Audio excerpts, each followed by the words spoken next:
Hey everybody, this is Alpha Zero at your service right now. I am so sorry for this review to come in really late, especially when it's 1 hour. The reason being is because I was invited with a friend to go biking, to go bike around the area I live in, and that's the reason why this review came late. But I did watch the episode, and I really must apologize for it being late right now. You know, I really must apologize. The reason being is I woke up around hecka early the morning. I woke up really early in the morning time, and then later, how am I supposed to say it? I went to go bike around the area I lived in for about 2 hours or something, and then I went to rest at my friend's place, you know, and yeah.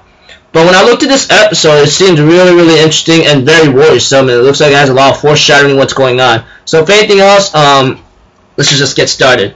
Okay, I think at the beginning, there was a little, talk with Toko and Okikara Kakeru or something, you know? And so far, things are just, going the way it is, and when his mother went to go wake him up or something, but he went somewhere else, he ends up going to the same spot he always likes or something, and ends up reading these, crazy, how am I supposed to say it, well, he's not reading, but there were 2 other Kakerus. I'm thinking about why am I seeing multiple now? Is he his foster imaginary friends or something, you know? That kind of thing. And, you know, it's kind of surprising when they go, hey, it's kind of strange that you actually like a girl already, you know? And I go, yeah, true, you know? We don't really know what's going on. So, there was a scene about, there are other scenes about Hiro and Sak-chan going to the hospital, you know, but there's also another scene where where I am trying to understand, about Yuki being all attractive to, let's see here, Toko's sister Hina and her swimming mates or something, and so far, they did, Yana-chan and Toko did talk for a bit about, what happened in the last episode, you know, and that's about it. And there was always, and I think there was one scene about, Yuki working really hard to an exhausting point, you know. And what else I'm trying to understand is, what I'm trying to connect right now between, Okikara and the series, you know, but we'll talk about that at the end, and while I'd rather talk about this episode that I watched and I want to review it, you know. And so far, let me see here. Okikara hangs out with Toko for a bit, and then Toko did see a vision where David might fall. Well, Okikara, sorry, I don't know why I'm calling him David. It's just so easy to remember, you know.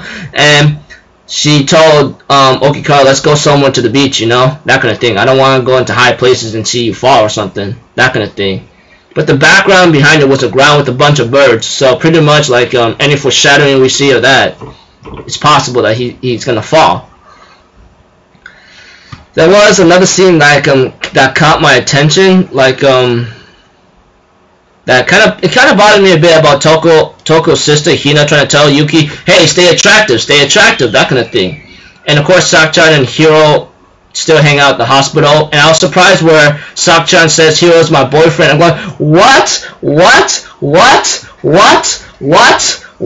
I said that many times. I'm going, no way. She just says it like it was so easy, you know. And that's about it. And there's another scene where it kind of seem to connect right now, you know. After that, I think Hiro and Sak-chan end up talking to each other about Sak-chan wanted to break up the date with Okikara, David or something, in other words, by going to the beach with Toko and the others, you know. But this kind of upset Hiro a bit, and I think she starts to understand bit by bit of what's going on here. But just looking at it right now, Sak-chan's really making me worry right now. She wants to break up this thing about David, about Okikara, splitting the group, you know. But another thing what's bothering me is if she took a test or something, or just by looking at her eyes or something, I think she was in tears by the moment. I don't know if it's me, but it looks to me that there could be a chance that she might be dying. Well, that's just my hypothesis or something, you know. just a hypothesis or a guess, because I don't know, because anyone ends up going to the hospital, something is going to affect their physical body and physical health, which is to my worry. I don't know. Determinants of cells, you know, and other things.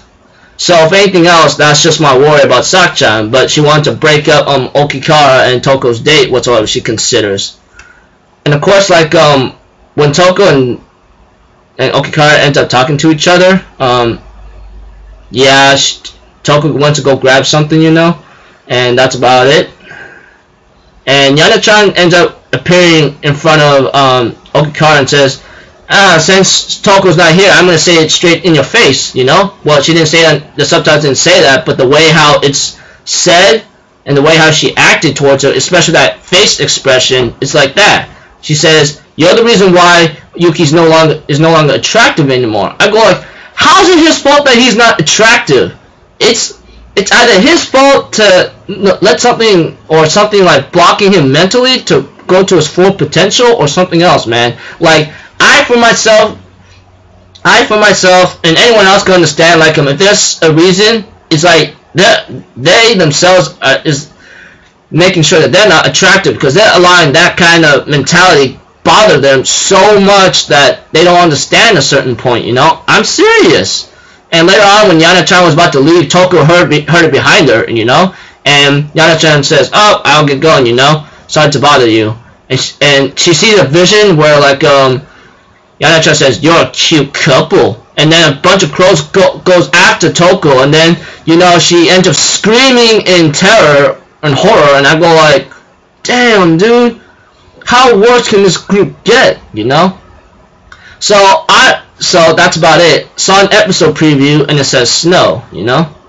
When I looked at this episode, I seemed to connect to what was going on, like the drama from episode 2 to like to 3, 4, 5, and 6, you know? And the hospital thing was important because that's foreshadowing it. And then, yeah, there was another vision about like the group leaving on the train tracks or something, you know? That's another worried thing. And then, of course, Yana-chan crying, that's another vision, you know? I'm just connecting all this together right now because, like, it's really important to understand what's going on. I'm actually starting to like the drama already, especially with the group like this. Like, honestly, it's just starting to get interesting minute by the minute, you know? So, I gotta say, like, pretty good episode. I mean, I may be rushed a bit. I may be a little bit rushed, you know? I don't know, but it's just me just being me and being honest, you know? But you know, at a certain point, for me to connect all those things and putting it together right now, like, I don't know what's the future gonna be, but that last vision, those two visions I saw, Okikara falling, and then Yana-chan saying, like, yo, cute couple, crows going after her, it seems to gonna foreshadow something bad that's gonna happen, you know? So that'll be about it for my review and connecting points for from the other episodes, you know? So tell me what your guys' thoughts, you know? Because right now, like, I'm willing to hear what other people will be saying. I'm out for 0, people. I'll see you on my next video today, alright? Peace out. Bye.